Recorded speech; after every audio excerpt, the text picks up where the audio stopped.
पुढे बातमी ठाण्यामधून ठाणे होर्डिंग दुर्घटनेची उपमुख्यमंत्री एकनाथ शिंदेंनी दखल घेतली आहे। सर्व अनधिकृत होर्डिंग्स ही तातडीनं हटवण्याचे निर्देश दिलेत। मोठ्या होर्डिंगचे स्ट्रक्चरल ऑडिट करा असं शिंदेंनी म्हटलंय, तर दोषींवर कठोर कारवाई करण्याच्या सूचना त्यांनी केल्या।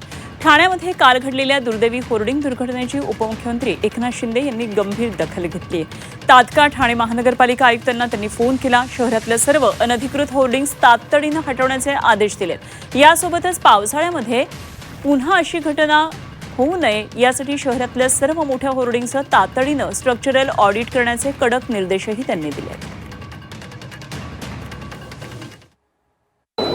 सगळे बिलकुल बॅनर काढून टाका, एकही बॅनर ठेवू नका आणि कुणालाही बेकायदेशीर बॅनर लावून देऊ नका। बेकायदेशीर बॅनर लावतील त्यांच्यावर कारवाई करा आणि जे होर्डिंग आहे ते होर्डिंग जे अनधिकृत होर्डिंग असतील ते काढून टाका, जे अधिकृत असतील त्याचं स्ट्रक्चरल ऑडिट करा। कुठलाही दुर्घटना होता कामा नये अशा प्रकारचे स्पष्ट सूचना निर्देश मी आयुक्तांना दिलेले आहेत।